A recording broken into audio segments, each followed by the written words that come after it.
father wants. This kid murdered my daughter. In this world, if anybody do. Out. You look like a Marine. That was a long time ago. Yo, man, you bringing me some noise? Got no choice. Say hello to my son. ይህ የፊልሙ ጎራ ቻናል ነው።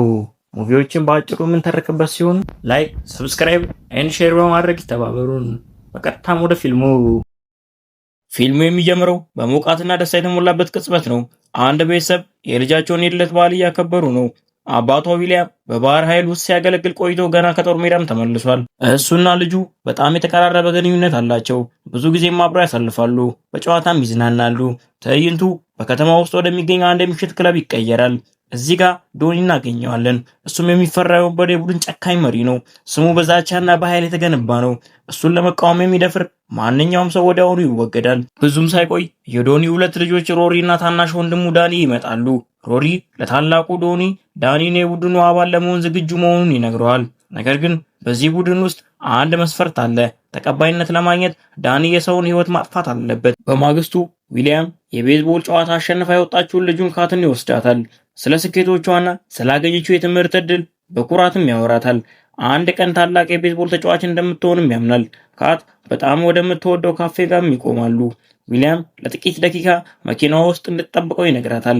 ነገር ግን እሱ ውስጥ እያለ የወንበዴ ቡድን አባላት ይደርሳሉ። ካትን ብቻዋን ሲያገኟት ወደ እሷ ተጠግተውም ከመኪናው በኃይልም ያስወጧታል። ሮኒ ዳኒን ራሱን እንዲያስመሰክርና ካትን በመግደል የቡድኑን የመጀመሪያ ፈተና እንዲያጠናቀቅ ያዘዋል። አባታችን ከእኛ አንዳንዱ እንድትሆን የሚፈልገው ይህንን ስታደርግ ነው ይላል ሮሪ። ዊሊያም የጥይት ድምጽ ይሰማል። ዊሊያም በሩጫ ወደ ውጭ ይወጣል። ነገር ግን ዘግይቶ ነበር። ልጁ ሞታለች። የዊሊያም በቀል እዚህ ጋር ይጀምራል። ወደ ቤንዳታ እንኳን በደህና መጣችሁ። ዊሊያም ዳኒን ለመያዝ ቢሞክርም ፖሊሶቹ ደርሰው ዳኒን በቁጥጥር ስር ያውሉታል። ሆስፒታል ውስጥም ዊሊያምና ባለቤቱ ልጃቸውን ማዳን እንዳልተቻለ የሚገልጽ መርዶ ይደርሳቸዋል። ሐዘኑም ይሰብራቸዋል። ዓለማቸውም ይጨልማል። ከቀናት በኋላ ዊሊያም ከጠበቃው ጋር እንደሚረዳው በቂ ማስረጃ ባለመኖሩ ዳኒን ከ1 ወይም ከ2 ዓመት በላይ እንደማይታሰር ይነግረዋል። ጉዳዩ ከግድያ ወደ ዊሊያም ላይ እንደተፈጸመ ጥቃት ተደርጎም ተቀንሷል። ቅጣቱም እጅግ ፍትሃዊ ያልሆነ ይመስላል። ዊሊያም ዳኒ እድሜ ልኩ ሊታሰር ይገባዋል ብሎም ያምናል። ችሎቱ ሲጀምር የዊሊያም ብስጭት ከፍተኛ ደረጃ ላይ ይደርሳል። በፍትህ ስነ ስርዓቱ እንደተከዳ ሲሰማው ጉዳዩን በእጁ ለመጨረስ ይወስናል። ሁሉም ክሶችንም ያነሳል። ይህ ዳኒን ወዲያውኑ እንዲፈታ ያደርገዋል። ከሱም ተቋርጧል ይላል ዳኛው። ከፍርድ ቤቱ ውጪ ዳኒ በሮሪ እና በዶኒ አቀባበል ይደረግለታል። ዶኒ ልጁ በይፋ የወንበዴ ቤተሰቡን አባል በመሆኑ በኩራት ፈገግ ይላል። ይህ በእንዲህ እንዳለ ዊሊያም ከሩቅ ሆኖ ይመለከታቸዋል። ነገሩ በዚህ እንዳያበቃም አይፈቅድም። በዚያም ምሽት ዊሊያም እቅዱን ተግባራዊ ማድረግ ይጀምራል። አንድ የታወቀ የዝሙት ስፍራን ከሩቅ ሆኖ መጠበቅ ይጀምራል። የሚፈልገውም ሰው አለ። ሉና የተባለች ሴት ልታናግረው ብትሞክርም ዊሊያም ያባርራታል። እዚያ ያለው ለደስታ አይደለም፣ ዳኒን እየጠበቀ ነው እንጂ። ዳኒ በመጨረሻ ከህንፃው ሲወጣ ዊሊያም በዝምታ ይከተለውና ይገጨዋል። ዳኒ ተሸብሮና ተጨንቆ የዊሊያም ልጅ የገደለው እሱ መሆኑን ያምናል። ምህረት ለማግኘት ተስፋም ያደርጋል። ነገር ግን ዊሊያም አያቅማማም። የልጁን የቤዝቦል ዱላ ይወስድና በሐዘንና በቁጣ ተገፋፍቶ ዳኒን ደብድቦ ይገድለዋል። ያን ምሽት ዊሊያም ወደ ቤቱ ሲመለስ ባለቤቱ አሁንም በሐዘን ተውጣ ያገኛታል። ቤቱ በልጃቸው ጦት ምክንያት በዝምታ ተከቧል። ይህ በእንዲህ እንዳለ የዳኒ ሞት ዜና ይሰራጫል። ሮሪ ወደ ስፍራው ሲሮጥ ፖሊሶች ምርመራ እየሰሩ ያገኛቸዋል። ልግባ፣ ይሄ ታናሽ ወንድሜ ነው ቢልም ፖሊሶቹ ይከለክሉታል። በማግስቱ ጠዋት ዊሊያም ወንበዴዎቹን ከሩቅ ሆኖ ሲከታተል አንድ መርማሪ ቤቱ ይመጣል። ትናንት ማታ የት ነበርክ ብሎም ይጠይቀዋል። ዊሊያምና ባለቤቱ ቤት እንደነበሩ ቢናገሩም መርማሪው ግን መጠራጠሩን አላቆመም። ዊሊያምን በቀል ለመፈለግ በቂ ምክንያት እንዳለው ያውቃል። መርማሪው ከሄደ በኋላ ባለቤቱ በጭንቀት ከዳኒ ሞት ጀርባ እጅ አለበት ብላም ትጠይቀዋለች። ዊሊያም እሱ አሁን ወታደር አለመሆኑን ልጁን በወንበዴዎች የተነጠቀ አባት መሆኑን ብቻ ይነግራታል። በምሽት ክበብ ውስጥ ሉና ከሮሪ ጋር ትነጋገራለች። ዳኒ ከመሞቱ በፊት አንድ የሚያጠራጥር ሰው ማየቷንም ትነግረዋለች። ሮሪ የዊሊያም ፎቶም ሲያሳያት ያየችው እሱ መሆኑን ታረጋግጥለታለች። በዚህም ሮሪ እርግጠኛ ይሆናል። በንዴት ተሞልቶ በቀል ለመውሰድ ይምላል። ከጥቂት ቀናት በኋላ ዊሊያም ቡና እየጠጣ ሳለ ሮሪ ከሰው ጋር ድንገት ይመጣል። ዊሊያም በፍጥነት አምልጦ በጎዳናዎች ላይ ሲያሳድደው ይቆያሉ።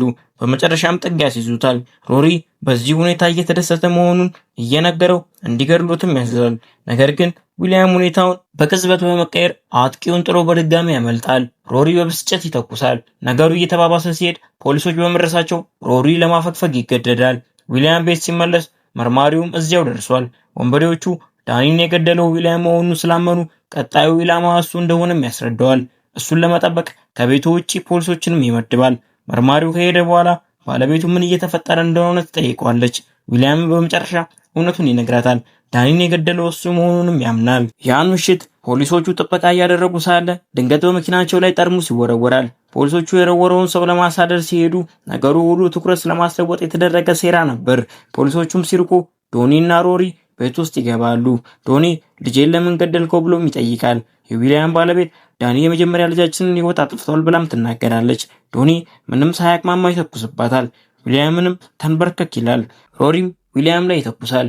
ዊሊያምም መሬት ላይ ወድቆ ሳለ ሮሪ ጠጋ ብሎ አሁንም በዚህ ጨዋታ እየተደሰተ መሆኑን ይነግረዋል። ደግሞም ይተኩስበታል። ዊሊያም ከሞት ተርፎ ወደ ሆስፒታል ይወሰዳል። እዚያም ባለቤቱ መሞቷን ይረዳል። አሁን ልጁም ሚስቱም የሉም። በጣም ያዝናል። ትንሽ እንደረጋ መርማሪው መጥቶ ይህን የጥፋት አዙሪት እንዲተወው ይመክረዋል። ነገር ግን ከጥቂት ቀናት በኋላ ዊሊያም በቂ ጥንካሬ ሲያገኝ ከሆስፒታል ያመልጣል። እንደ ጽዳት ሰራተኛ ተመስሎ ይወጣና መኪናም ሰርቆ ይሄዳል። ወደ ቤቱም አይመለስም። በከተማው ዳርቻ ወደሚገኝ ትንሽ ሆቴልም ይገባል። ዳንቴ የተባለ ሰው በቅርበት ይከታተለው ነበር። በማግስቱ ዊሊያም ያለውን ገንዘብ በሙሉ ከባንክ ያወጣል። ሲመለስም ዳንቴ ቀርቦ ስለ ዶኒ ወንበዴ ቡድን ያለውን ግጭት እንደሚያውቅ ይነግረዋል። ዳንቴ ሊረዳው ቃል በመግባት የጦር መሳሪያዎችንም ያቀርብለታል። ዳንቴ የራሱን የሐዘን ታሪክ ያካፍለዋል። የዶኒ ቡድን የወንድሙን ልጅ እንደገደሉበትና እሱንም ትከሻው ላይ እንደመቱት ይናገራል። አንድ አይነት ጠላት፣ አንድ አይነት ቁጣ አላቸው። በሚቀጥለው ቀን ዊሊያም አካሉን ማሰልጠንና የቶክስ ችሎታውን ማሳል ይጀምራል። ይህ በእንዲህ እንዳለ ሮሪ ከአባቱ ጫና ይደርስበታል። ህገወጥ ስራዎቻቸው እየተስተጓጎሉ መሆናቸውን ዳኒ ሁልጊዜም ከአንተ የተሻለና እምነት የሚጣልበት ነበር በማለት ይናገራል። በዚህ በኩል ዊሊያም ዝግጁ ሲሆን የአጸፋ ጥቃቱን ይጀምራል። ከዳንቴ ባገኘው መረጃ መሰረት ከሮሪ ሰዎች አንዱን ያገኘዋል። ከባድ ፍልሚያም ያደርጋሉ። ዊሊያም ግን ያሸንፋል። ሰውየው የዶኒ መደበቂያ የት እንደሆነ እንዲናገር ካደረገው በኋላም ይገድለዋል። በዚህ መሃል መርማሪው ከዶኒ ጋር ተገናኝቶ ከዊሊያም ጋር ያለውን ግጭት እንዲያቆሙ ይጠይቃቸዋል። ነገር ግን ዶኒና ሮሪ በሀሳቡ ይስቃሉ። ዊሊያም ከእንግዲህ ስጋት አይሆንም ብለውም ያምናሉ። መርማሪው ዊሊያም በህይወት እንዳለና አንዱን አባላቸው እንደገደለ ቢነግራቸውም ማስጠንቀቂያውን ችላ ይሉታል። በማግስቱም ዶኒ ሮኒና ሰዎቹን ዊሊያምን ለአንዴና ለመጨረሻ ጊዜ እንዲጨርሱት ያዛል። ዊሊያም ብቻውን ሊቋቋማቸው እንደማይችልም እርግጠኛ ነው።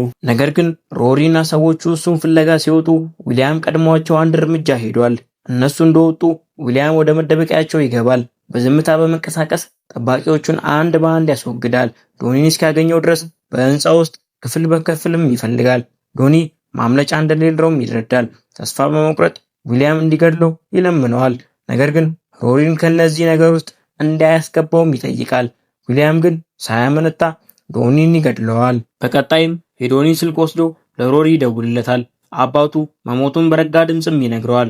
ሮሪ ወዲያውኑ ወደ መደበቂያቸው እንዲመለሱም ያዛል። እዚያም ሲደርሱ የዶኒን አስክሬን ያገኛሉ።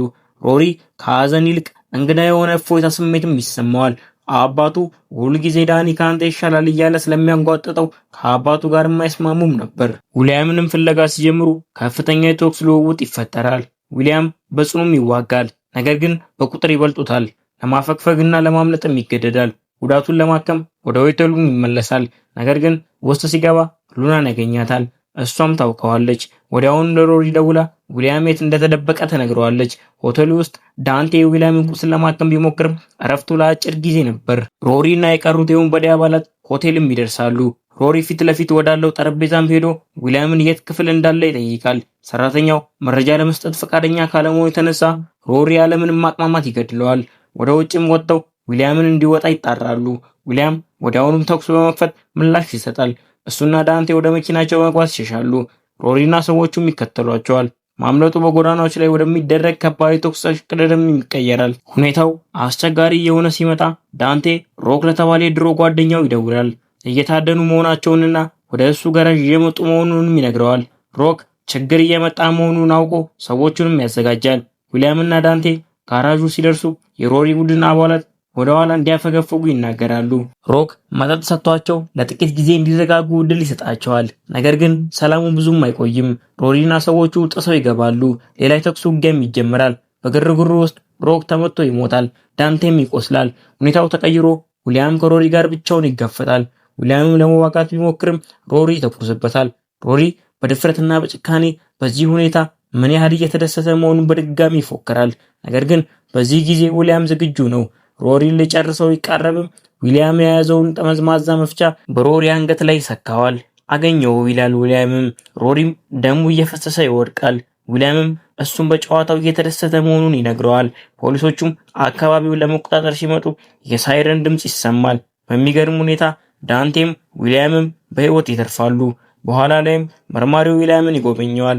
ሳያውቀውም በከተማ ውስጥ ካሉ በጣም አደገኛ የወንበዴ ቡድኖች አንዱን እንዲያስወግድ ስለረዳ እያመሰገነው ጦርነቱን በመጨረሻ ያበቃል። እንግዲህ የታሪኩ ቁም ነገር የባህር ኃይል ወታደር ልጅን ከነኩ መላው የቤተሰብ ስብስባቸው በቋሚነት ቢሰረዝ አትደነቁ።